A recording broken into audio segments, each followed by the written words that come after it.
Tak si predstavte, že sa jedného rána zobudíte a toto. Celé telo posiaté desiatkami, možno stovkami malých červených kvapiek. Odkiaľ sa to vzalo, čo to vôbec je? No, práve na túto kožnú záhadu sa dnes spolu pozrieme. Poďme odhaliť príbeh kvapkovitej psoriázy. Takže, čo nás dnes čaká? Pôjdeme na to pekne po poriadku. Najskôr sa pozrieme na ten náhly výsev. Potom si posvietime na skrytého viníka.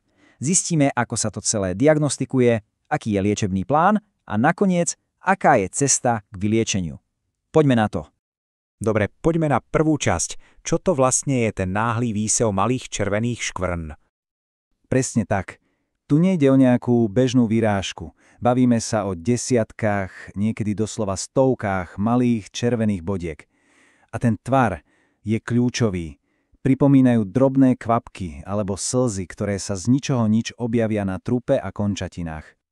A tu máme meno pre túto záhadu. Ide o kvapkovitú psoriázu, odborne psoriasis guttata. Ten názov je celkom trefný, však pochádza z latinského slova gutta, čo znamená presne to, kvapka. Perfektne to opisuje, ako tie lézie vyzerajú. A je zaujímavé, že najčastejšie sa objavuje u detí a mladých dospelých. Ale pozor, toto si netreba míliť s tou bežnejšou ložiskovou psoriázou, ktorú asi väčšina pozná. Tá je úplne iná. Tam vidíme veľké, hrubé ložiská so striebristými šupinami a je to zvyčajne chronická záležitosť. Kvapkovitá forma, tá má malé, kvapkové lézie s jemnými šupinkami a hlavne má úplne iný spúšťač. Je akútna, objaví sa náhle. Dobre, takže už vieme, čo to je, ale otázka znie, prečo? Čo spustí takúto dramatickú reakciu kože? Ukazuje sa, že za tým všetkým sa skrýva jeden veľmi konkrétny viník. A tu je prvá veľká stopa v našom pátraní. Pozrime sa na toto číslo. Viac ako 80%. To je obrovské číslo. A čo majú všetky tieto prípady spoločné? Nedávno prekonanú infekciu. A máme ho. Tým hlavným podozrevým, tým skrytým viníkom je obyčajná streptokoková angína. Presne tak, bežná bolesť hrdla spôsobená streptokokom skupiny A. Kto by to bol povedal, že niečo také bežné môže o pár týždňov neskôr spustiť takúto masívnu kožnú reakciu? A presne táto časová os je kľúčová. Pozrite sa na to. Najprv je tu tá infekcia, bolesť hrdla. Človek to vylieči, cíti sa fajn a potom bum! O 2 až 3 týždne neskôr, keď už na nejakú angínu dávno zabudol, zrazu sa objaví tento výsev. Tá oneskorená reakcia je typická. Takže, ako je to vôbec možné? Veda za tým má celkom cool názov molekulárne mimikry. Znie to zložito, ale v podstate je to jednoduché. Predstavte si to takto. Telo bojuje so streptokokom. Imunitný systém si vytvorí zatýkač na túto baktériu. Lenže, a tu je ten problém, niektoré bielkomuny v našej koži vyzerajú pre imunitný systém takmer rovnako ako tie na baktérii. Imunitný systém sa proste pomýli a tak začne útočiť nielen na baktériu, ale aj na vlastnú kožu a výsledkom je presne ten zápal a výsev, ktorý vidíme. Dobre, máme podozrivého aj motív. Teraz sa poďme pozrieť, ako lekári z týchto indícií poskladajú celú skladačku a potvrdia diagnózu. Je to naozaj tak trochu detektívka. Lekár ide po 3 hlavných stopách. Prvá, vizuálna kontrola. Hľadá tie typické lézie v tvare kvapiek. Druhá, výsluch pacienta, teda anamnéza. Pýta sa presne na to, či nebola nedávno nejaká bolesť hrdla alebo horúčka. A tretia stopa, dôkazy z laboratória. Tieto celé potvrdia. A presne toto je ten bod, ktorý nemôžeme dostatočne zdôrazniť. Práve tá informácia o nedávnej infekcii je pre lekára ako kľúč k rozlúšteniu celej záhady. Bez nej by to bolo oveľa ťažšie. A aké sú tie laboratórne dôkazy? Sú to hlavne 2 testy. Prvý je krvný test na ESLO. Ten v podstate povie, či imunitný systém v poslednej dobe bojoval so streptokokom.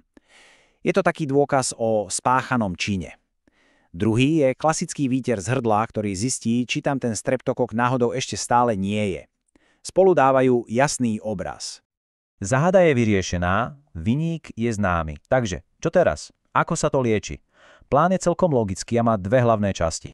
Cieľom je vlastne dvojitý úder. Na jednej strane treba eliminovať spúšťať, teda tú baktériu, a na druhej strane treba upokojiť tú rozbúrenú kožu, ktorá je vlastne obeťou celej situácie.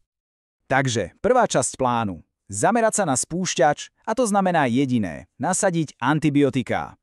Je dôležité pochopiť, že antibiotiká neliečia priamo psoriázu, ale tým, že zničia streptokoky, vlastne vypnú ten falošný poplach, ktorý núti imunitný systém útočiť na kožu. Je to úplne kľúčové na zastavenie celého tohto kolotoča.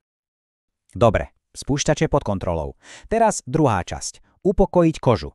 Tu je viacero možností. Začína sa lokálnymi kortikosteroidnými krémami a hydratačnými prípravkami. No, pri rozsiahlejšom výseve sa za zlatý štandard považuje fototerapia. Je to v podstate liečba špeciálnym, kontrolovaným UV svetlom a výsledky môžu byť naozaj skvelé. Dokonca aj mierne kontrolované slnenie môže pomôcť.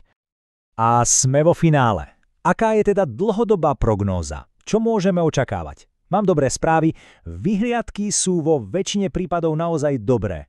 Pozrieme sa na tie čísla. Zhruba 2/3 ľudí sa toho zbavia úplne, proste to zmizne a už sa to nevráti, čiže pre väčšinu je to naozaj len dočasná epizóda. Avšak asi u 1/3 to môže bohužiaľ prejsť do tej chronickej ložiskovej formy a presne preto je tak dôležité začať s liečbou čo najskôr a správne. Ale treba byť trpezlivý. Toto nezmizne za noc.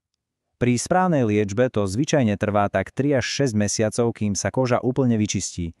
Je to skôr maratón, nie šprint. A čo potom, keď je koža čistá? Sú tu 3 základné pravidlá. Poprvé, ak sa objaví akákoľvek bolesť hrdla, okamžite to riešiť s lekárom, aby sa predišlo opakovaniu. Po druhé, kožu treba neustále hydratovať. A po tretie, snažiť sa zvládať stres, pretože ten je vo všeobecnosti veľkým spúšťačom psoriázy. Takže záhadu kvapkovitého výsevu máme vyriešenú. Ukázalo sa, že za dramatickou kožnou reakciou stojí obyčajná baktéria. Spojenie je jasné. A to nás privádza k takej záverečnej myšlienke. Keď už vieme toto, ako by to mohlo zmeniť náš pohľad na iné autoimunitné ochorenia, ktoré sa tiež objavia z ničeho nič. Koľko ďalších skrytých spúšťačov, možno úplne bežných, ešte čaká na svoje odhalenie.